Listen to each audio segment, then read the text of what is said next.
Paper leak मैं आपको बताता हूं 10 साल में 70 बार हुआ है। अगर आप जानना चाहते हैं, 10 साल में 70 बार हुआ है। हिंदुस्तान के सब किसानों से कहना चाहता हूं, गारंटीड लीगल एमएसपी हम इस सदन में पास करके आपको देंगे। जब प्रधानमंत्री ने कोविड के समय उनसे थाली बजवाई थी तो उन्होंने दबाकर थाली बजाई, धड़ धड़ धड़ धड़ धड़ थाली बजा बजाई।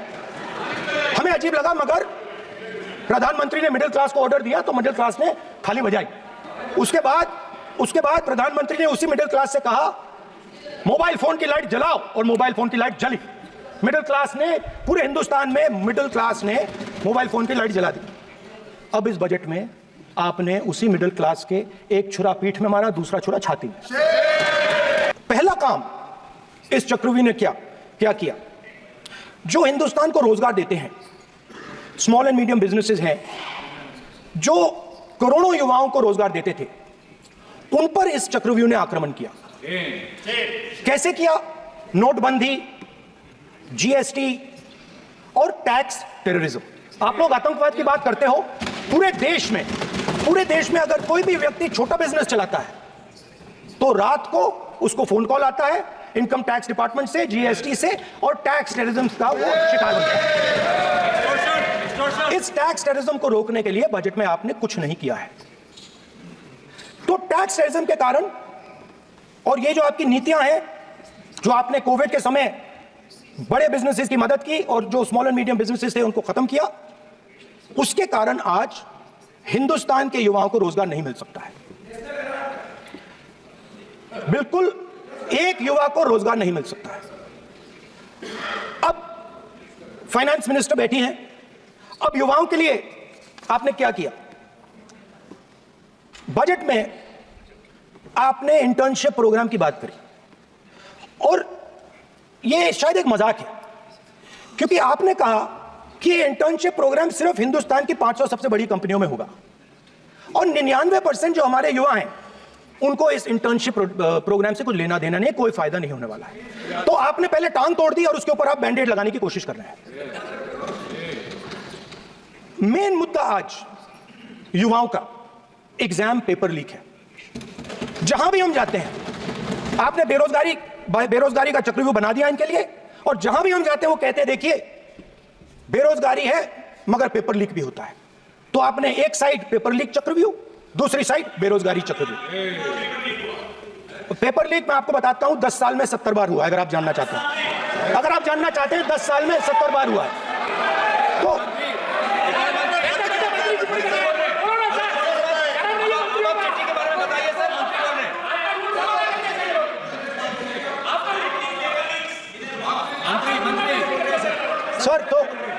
सर, तो पेपर लीक के बारे में फाइनेंस मिनिस्टर ने बजट में एक शब्द नहीं कहा है। युवाओं के लिए पेपर लीक सबसे जरूरी मुद्दा है, उन्होंने एक शब्द नहीं कहा है पेपर लीक के बारे में। एक बार उन्होंने पेपर लीक नहीं कहा, और उल्टा जो एजुकेशन बजट में पैसा देना चाहिए था वो आपने 20 साल में सबसे कम पैसा दिया है। 2.5% of budget is gone to education. Sir, दूसरी तरफ आपने आपकी डिमांड पे सर, ये रनिंग कमेंट्री कर रहे हैं सर। दूसरी तरफ पहली बार सेना के जवानों को आपने अग्निवीर के चक्रव्यूह में फंसाया। सही बात। इस बजट में अग्निवीरों के पेंशन के लिए 1 रुपया नहीं है। आप अपने आप को देशभक्त कहते हो, मगर जब अग्निवीरों की मदद करने की बात आती है, जवानों को पैसा देने की बात आती है, तो बजट में आपको 1 रुपया नहीं दिखाई देता। उनकी पेंशन के लिए 1 रुपया आपने नहीं दिया। तो उनको आपने अग्निवीर के चक्रव्यूह में फंसाया। उसके बाद सर, जो अन्नदाता हैं वो चक्रव्यूह से निकलने के लिए, आपके चक्रव्यूह से निकलने के लिए जो आपने बनाया 3 काले कानून, जमीन अधिग्रहण बिल को आपने कमजोर किया, उनको आप सही दाम नहीं देते हो। इस चक्रव्यूह से निकलने के लिए उन्होंने आपसे सिर्फ एक चीज मांगी है, 2 चीजें नहीं मांगी है, सिर्फ एक चीज मांगी है। उन्होंने कहा है कि हमें लीगल गारंटीड एमएसपी दे दें। आपने उनको बॉर्डर पे बंद कर दिया, रोक दिया, आज तक रोड बंद है। आप उनसे बात करने को तैयार नहीं है। वो यहां आए, मुझसे मिलने आए, आप उनको अंदर नहीं आने दे रहे। माननीय सदस्य, आप सदन में असत्य नहीं कहे। आप वो आप एक मिनट, हाँ चलिए,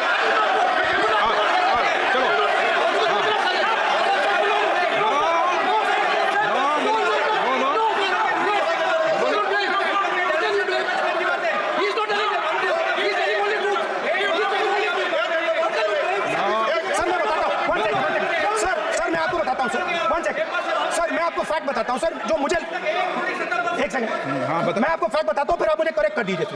स्पीकर सर, फार्मर्स का डेलीगेशन, नहीं सर मैं आपको फैक्ट बताता हूं। पर आपके माननीय सदस्यों को कह दें, वो सदन पर आरोप नहीं लगा।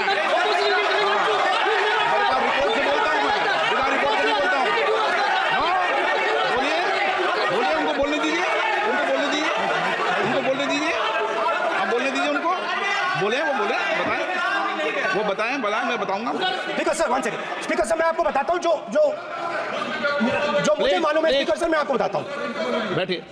स्पीकर सर हुआ क्या, वहां पे सर मुझसे मिलने एक फार्मर का डेलीगेशन आया। मुझे बताया गया कि फार्मर के डेलीगेशन को अंदर नहीं आने देंगे। मैं उनसे मिलने जब गया तब उनको अंदर आने के दिया गया था। सर ये फैक्ट है सर।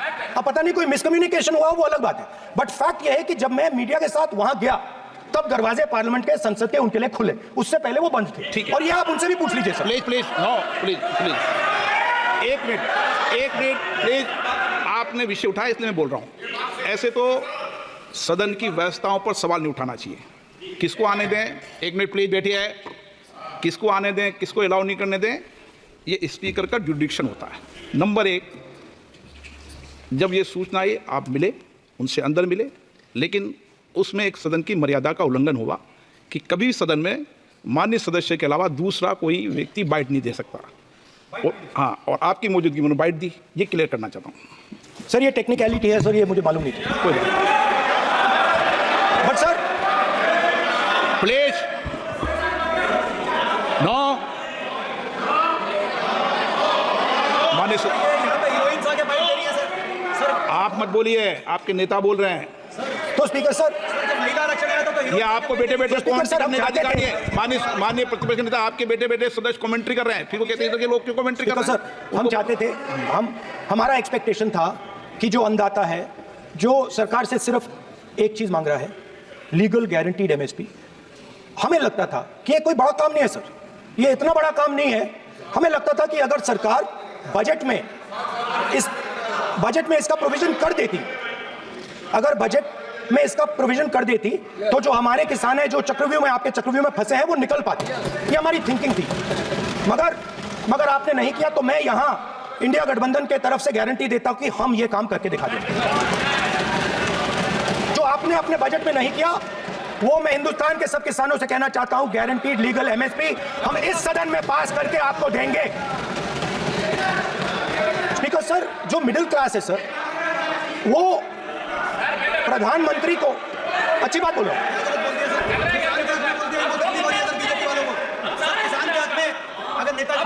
आप बैठे टिप्पणी आप मत करो, आप करोगे तो वो भी करेंगे, आप मत करो, मैं सब साइलेंट करो प्लीज। फिर टिप्पणी कर रहे हो आप, प्लीज। माननीय सर मिडिल क्लास जो है, वो शायद इस बजट से पहले प्रधानमंत्री को सपोर्ट करता था। जब प्रधानमंत्री ने कोविड के समय उनसे थाली बजवाई थी, तो उन्होंने दबाकर थाली बजाई, धड़ थाली बजा बजाई। हमें अजीब लगा, मगर प्रधानमंत्री ने मिडिल क्लास को ऑर्डर दिया, तो मिडिल क्लास ने थाली बजाई। उसके बाद प्रधानमंत्री ने उसी मिडिल क्लास से कहा, मोबाइल फोन की लाइट जलाओ, और मोबाइल फोन की लाइट जली। मिडिल क्लास ने, पूरे हिंदुस्तान में मिडिल क्लास ने मोबाइल फोन की लाइट जला दी। अब इस बजट में आपने उसी मिडिल क्लास के एक छुरा पीठ में मारा, दूसरा छुरा छाती में, एक इधर मारा और एक इधर मारा। इंडेक्सेशन जो आपने कैंसिल की, वो पीठ में छुरा था, और जो कैपिटल गेन्स टैक्स आपने बढ़ाया, वो छाती में छुरा था। आपने long term capital gains tax को 10% से 12.5% किया, यहां छाती मारी, यहां छुरी मारी, और शॉर्ट टर्म को 15 से 20% छुरी मारी। दुख की बात है, मगर इसमें एक इंडिया गठबंधन के लिए एक हिडन बेनिफिट है, मिडिल क्लास अब आपको छोड़ने जा रही है और इस साइड आ रही है। तो मेरा कहना है, जहां भी आपको मौका मिलता है आप चक्रव्यूह बना देते हो। एक चांस मिलता है आप चक्रव्यूह बना देते हो। हम चक्रव्यूह तोड़ने का काम करते हैं। हमारे बजट में किसान का कर्जा माफ हुआ, चक्रव्यूह तोड़ा। मनरेगा हुआ, चक्रव्यूह तोड़ा। तो हम चक्रव्यूह तोड़ने का काम करते हैं, आप चक्रव्यूह बनाने का काम करते हो। आप चाहते हो कि हिंदुस्तान छोटे छोटे खांचों में रहे और हिंदुस्तान के गरीब लोग सपना ना देख पाए।